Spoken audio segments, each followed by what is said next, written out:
Welcome to today's Triple Z. The Triple Z podcast is a daily program that you can use to help you fall asleep each night.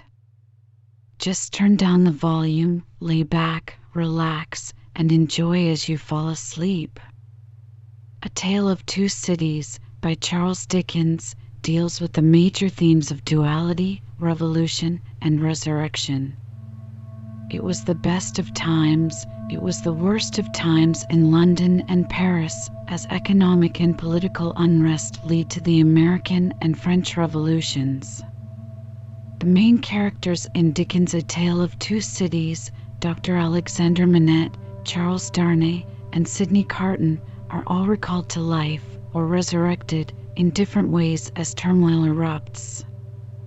If you enjoy our program, please be sure to write us a review on your podcast platform and share us with a friend. You both might sleep just a little better at night. Our website is Z, that's 3zs.media. You can also like and share our content on Facebook or our Instagram account ZZZ Media Podcast.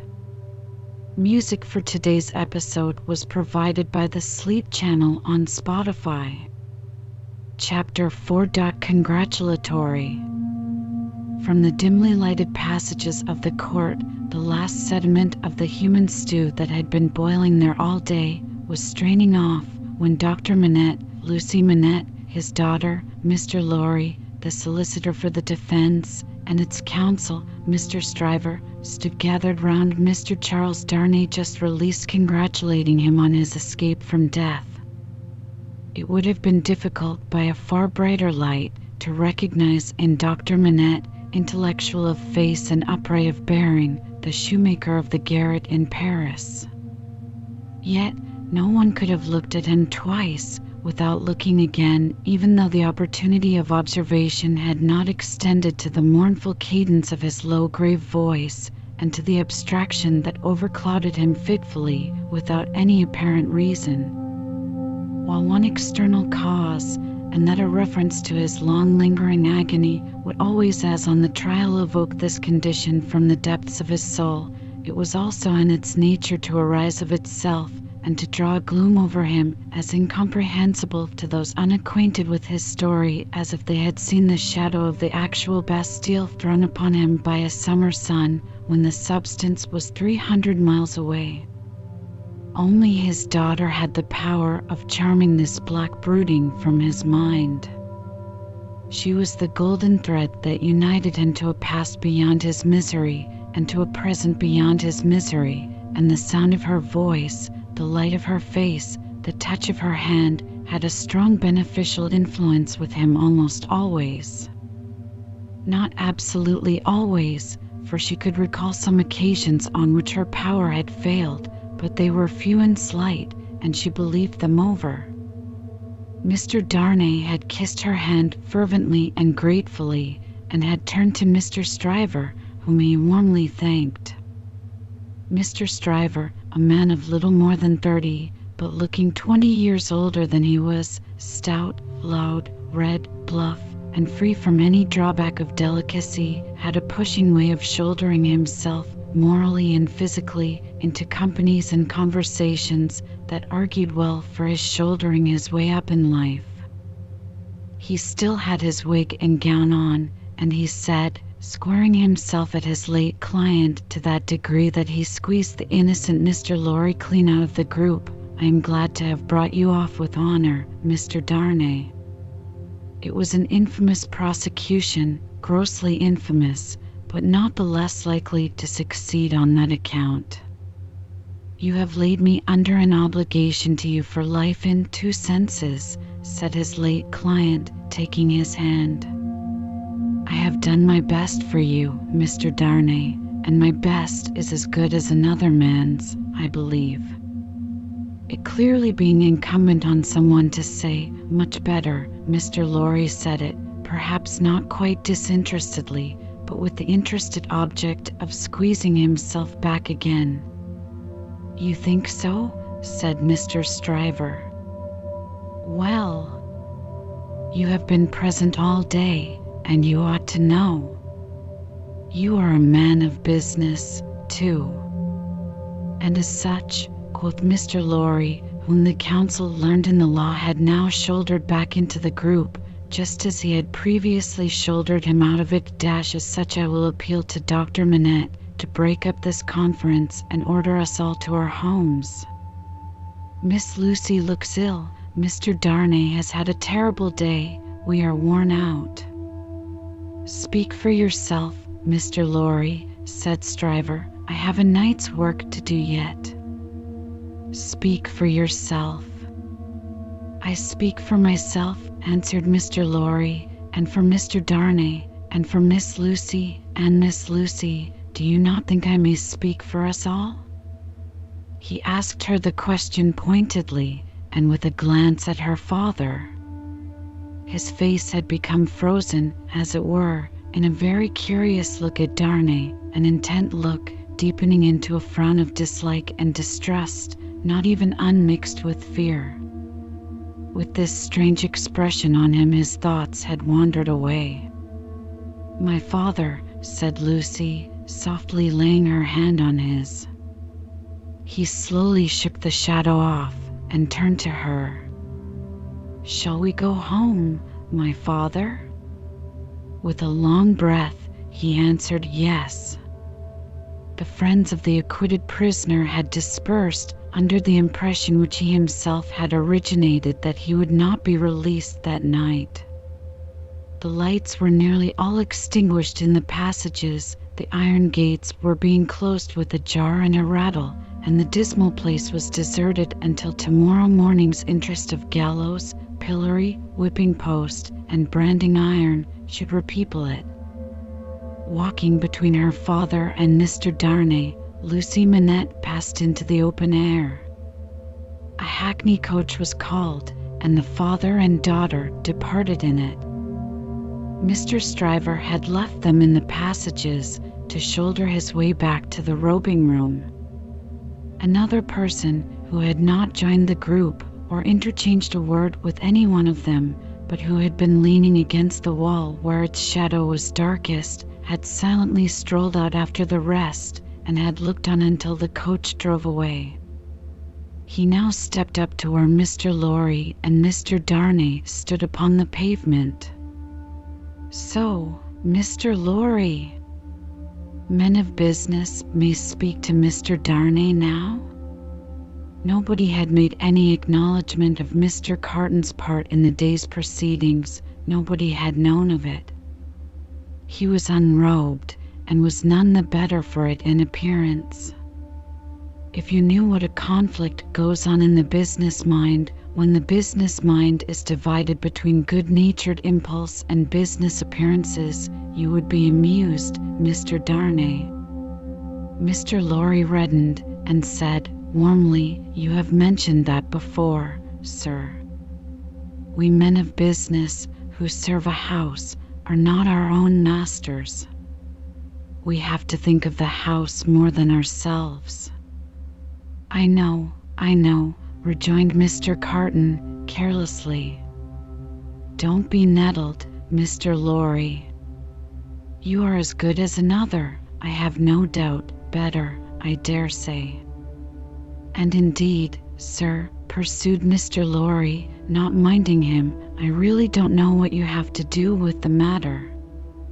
If you'll excuse me, as very much your elder, for saying so, I really don't know that it is your business. Business? Bless you, I have no business, said Mr. Carton. It is a pity you have not, sir. I think so, too. If you had, pursued Mr. Lorry, perhaps you would attend to it. Lord love you, no, I shouldn't, said Mr. Carton. Well, sir, cried Mr. Lorry, thoroughly heated by his indifference, business is a very good thing, and a very respectable thing. And, sir, if business imposes its restraints and its silences and impediments, Mr. Darnay, as a young gentleman of generosity, knows how to make allowance for that circumstance. Mr. Darnay, good night, God bless you, sir. I hope you have been this day preserved for a prosperous and happy life. Chair there. Perhaps a little angry with himself, as well as with the barrister, Mr. Lorry bustled into the chair and was carried off to Tellson's.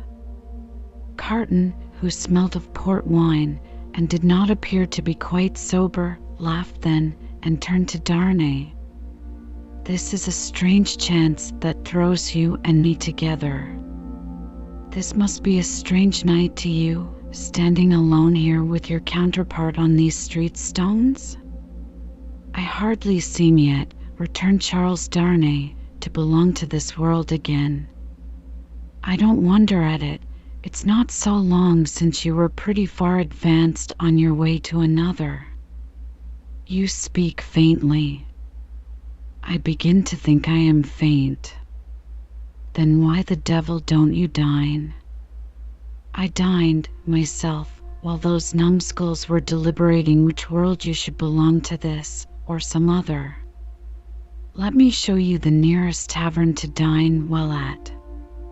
Drawing his arm through his own, he took him down Ludgate Hill to Fleet Street, and so up a covered way into a tavern. Here they were shown into a little room where Charles Darnay was soon recruiting his strength with a good plain dinner and good wine, while Carton sat opposite to him at the same table with his separate bottle of port before him and his fully half-insolent manner upon him. Do you feel, yet, that you belong to this terrestrial scheme again, Mr. Darnay? I am frightfully confused regarding time and place, but I am so far mended as to feel that. It must be an immense satisfaction. He said it bitterly, and filled up his glass again, which was a large one. As to me, the greatest desire I have is to forget that I belong to it. It has no good in it for me except wine like this, nor I for it. So we are not much alike in that particular. Indeed, I begin to think we are not much alike in any particular, you and I. Confused by the emotion of the day, and feeling his being there with this double of coarse deportment to be like a dream, Charles Darnay was at a loss how to answer, finally answered not at all. Now your dinner is done, Carton presently said. Why don't you call a health, Mr. Darnay? Why don't you give your toast? What health? What toast? Why, it's on the tip of your tongue. It ought to be, it must be, I'll swear it's there. Miss Manette, then. Miss Manette, then. Looking his companion full in the face while he drank the toast, Carton flung his glass over his shoulder against the wall, where it shivered to pieces, then rang the bell and ordered in another. That's a fair young lady to hand to a coach in the dark, Mr. Darnay, he said, filling his new goblet. A slight frown and a laconic yes were the answer. That's a fair young lady to be pitied by and wept for by. How does it feel? Is it worth being tried for one's life, to be the object of such sympathy and compassion, Mr. Darnay? Again Darnay answered not a word. She was mightily pleased to have your message when I gave it her. Not that she showed she was pleased, but I suppose she was. The allusion served as a timely reminder to Darnay that this disagreeable companion had, of his own free will, assisted him in the strait of the day. He turned the dialogue to that point and thanked him for it. I neither want any thanks nor merit any, was the careless rejoinder. It was nothing to do, in the first place, and I don't know why I did it, in the second. Mr. Darnay, let me ask you a question. Willingly, and a small return for your good offices. Do you think I particularly like you? Really, Mr. Carton, returned the other, oddly disconcerted, I have not asked myself the question. But ask yourself the question now.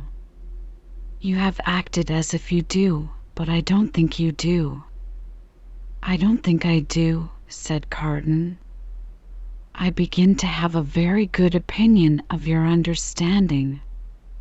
Nevertheless, pursued Darnay, rising to ring the bell, there is nothing in that, I hope, to prevent my calling the reckoning, and our parting without ill blood on either side. Carton rejoining, nothing in life. Darnay rang. Do you call the whole reckoning? Said Carton. On his answering in the affirmative, then bring me another pint of this same wine, drawer, and come and wake me at 10. The bill being paid, Charles Darnay rose and wished him good night. Without returning the wish, Carton rose too, with something of a threat of defiance in his manner, and said, a last word, Mr. Darnay, you think I am drunk? I think you have been drinking, Mr. Carton. Think? You know I have been drinking. Since I must say so, I know it. Then you shall likewise know why. I am a disappointed drudge, sir. I care for no man on earth, and no man on earth cares for me. Much to be regretted.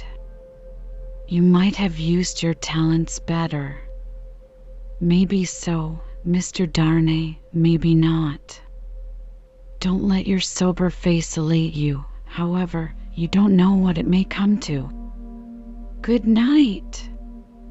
When he was left alone, this strange being took up a candle, went to a glass that hung against the wall, and surveyed himself minutely in it. Do you particularly like the man? He muttered, at his own image. Why should you particularly like a man who resembles you?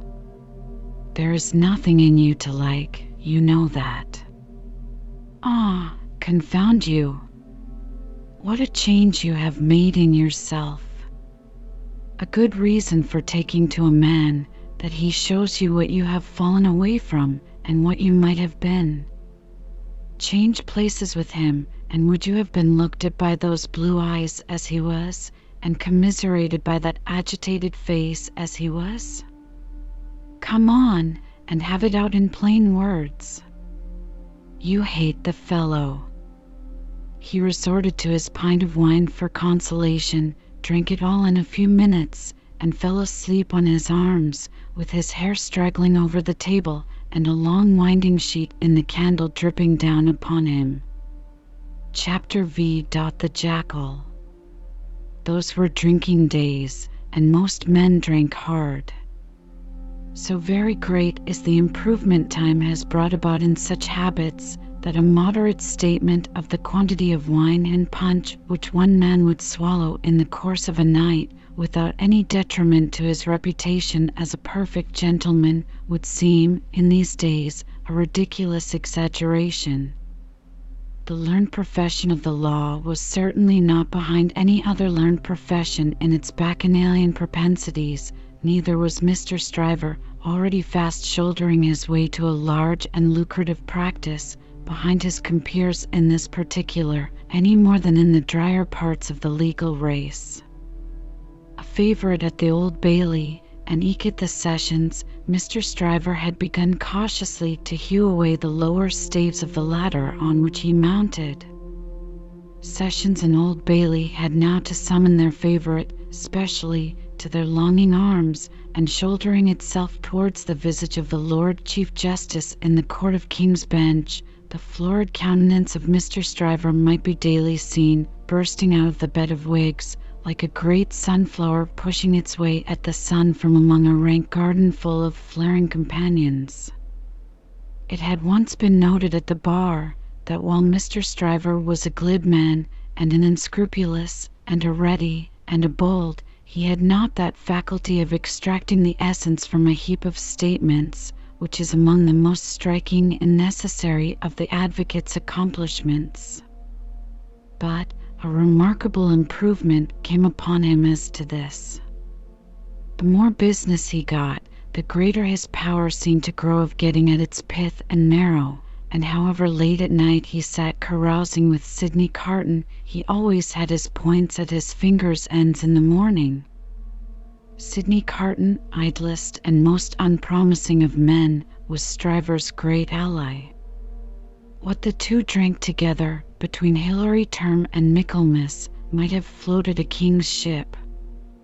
Stryver never had a case in hand anywhere, but Carton was there, with his hands in his pockets, staring at the ceiling of the court. They went the same circuit, and even there they prolonged their usual orgies late into the night, and Carton was rumoured to be seen at broad day, going home stealthily and unsteadily to his lodgings, like a dissipated cat.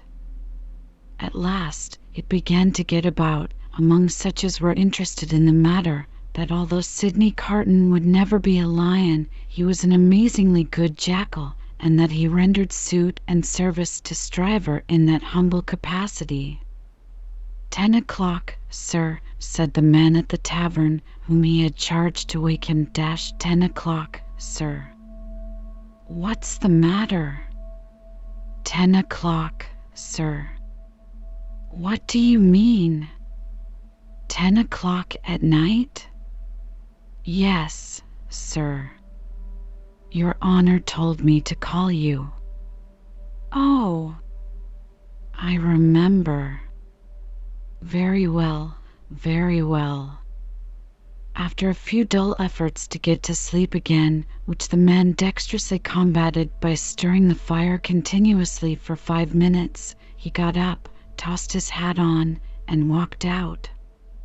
He turned into the Temple, and, having revived himself by twice pacing the pavements of King's Bench Walk and Paper Buildings, turned into the Stryver chambers.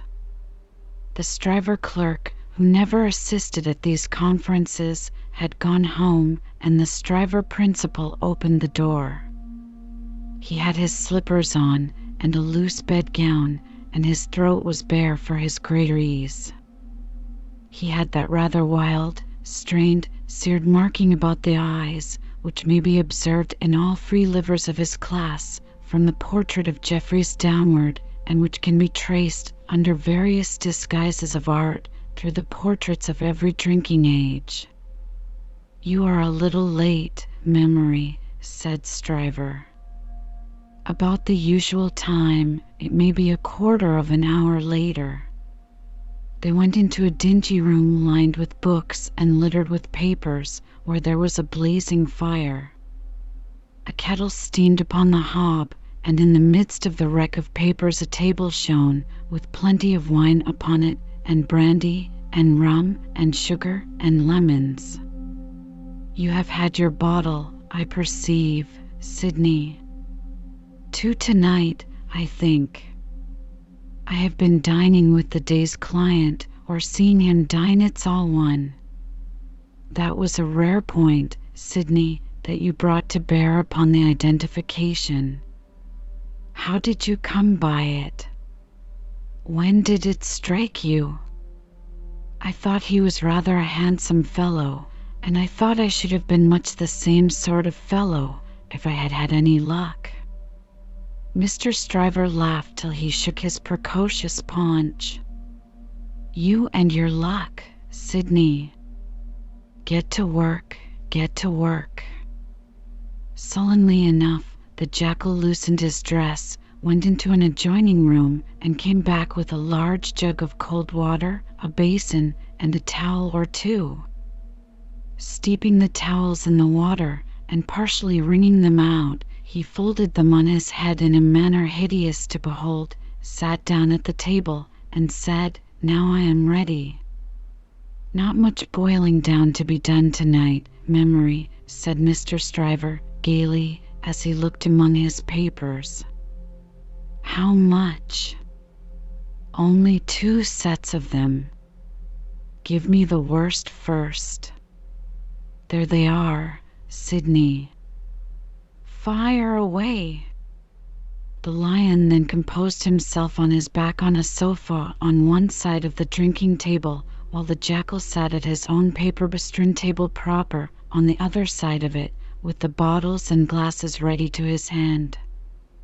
Both resorted to the drinking table without stint, but each in a different way, the lion for the most part reclining with his hands in his waistband, looking at the fire, or occasionally flirting with some lighter document, the jackal, with knitted brows and intent face, so deep in his task that his eyes did not even follow the hand he stretched out for his glass, which often groped about for a minute or more before it found the glass for his lips. 2 or 3 times the matter in hand became so naughty that the jackal found it imperative on him to get up and steep his towels anew. From these pilgrimages to the jug and basin he returned with such eccentricities of damp headgear as no words can describe, which were made the more ludicrous by his anxious gravity. At length the jackal had got together a compact repast for the lion, and proceeded to offer it to him. The lion took it with care and caution, made his selections from it, and his remarks upon it, and the jackal assisted both. When the repast was fully discussed, the lion put his hands in his waistband again, and lay down to meditate. The jackal then invigorated himself with a bumper for his throttle, and a fresh application to his head, and applied himself to the collection of a second meal. This was administered to the lion in the same manner, and was not disposed of until the clock struck 3 in the morning. "And now we have done, Sydney, fill a bumper of punch," said Mr. Stryver. The jackal removed the towels from his head, which had been steaming again, shook himself, yawned, shivered, and complied. "You were very sound, Sydney, in the matter of those Crown witnesses today. Every question told. I always am sound, am I not? I don't gainsay it. What has roughened your temper? Put some punch to it and smooth it again." With a deprecatory grunt, the jackal again complied. "The old Sydney Carton of old Shrewsbury School," said Stryver, nodding his head over him as he reviewed him in the present and the past, "the old seesaw Sydney. Up one minute and down the next, now in spirits and now in despondency."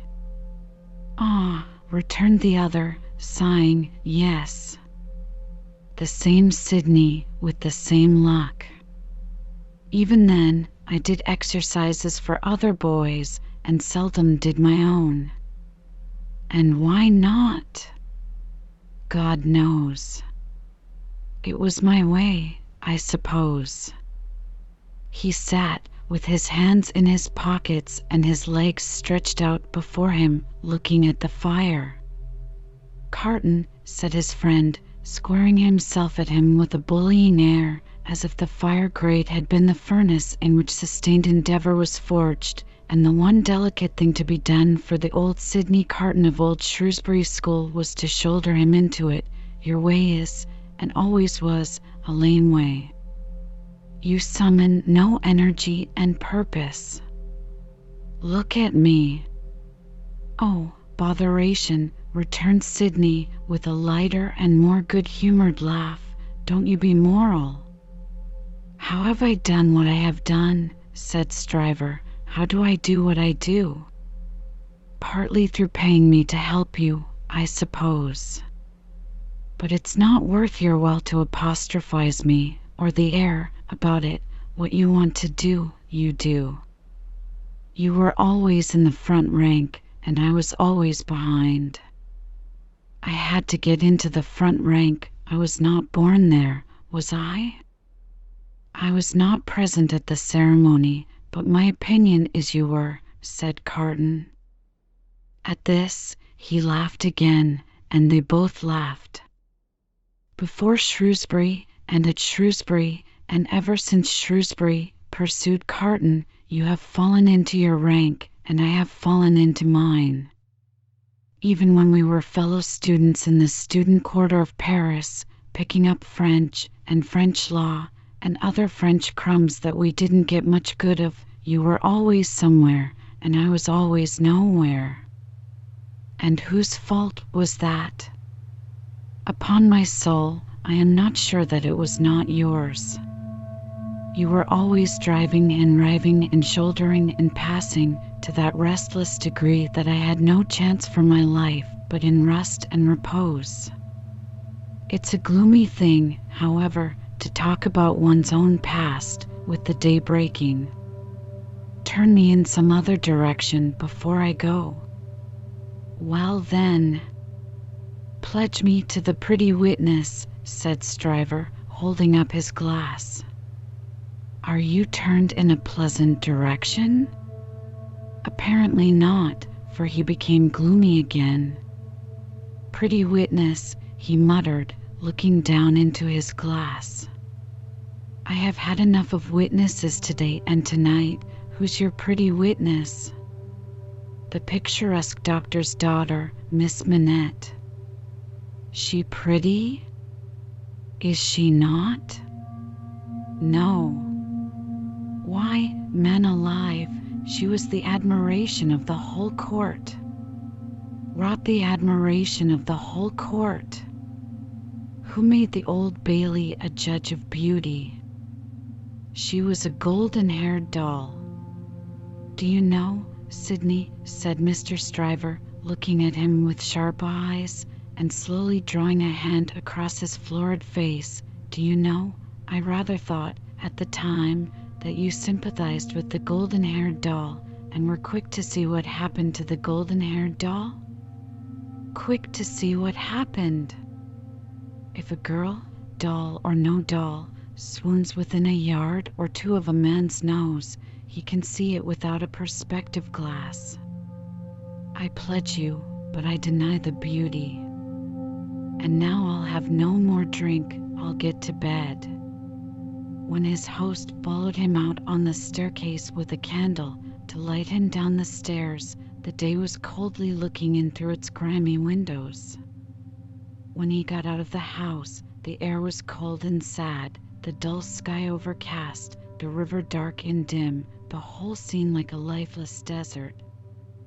And wreaths of dust were spinning round and round before the morning blast, as if the desert sand had risen far away, and the first spray of it in its advance had begun to overwhelm the city. Waste forces within him and a desert all around, this man stood still on his way across a silent terrace and saw for a moment, lying in the wilderness before him, a mirage of honorable ambition, self-denial, and perseverance. In the fair city of this vision, there were airy galleries from which the loves and graces looked upon him, gardens in which the fruits of life hung ripening, waters of hope that sparkled in his sight. A moment, and it was gone. Climbing to a high chamber in a well of houses, he threw himself down in his clothes on a neglected bed, and its pillow was wet with wasted tears. Sadly, sadly, the sun rose. It rose upon no sadder sight than the man of good abilities and good emotions, incapable of their directed exercise, incapable of his own help and his own happiness, sensible of the blight on him, and resigning himself to let it eat him away.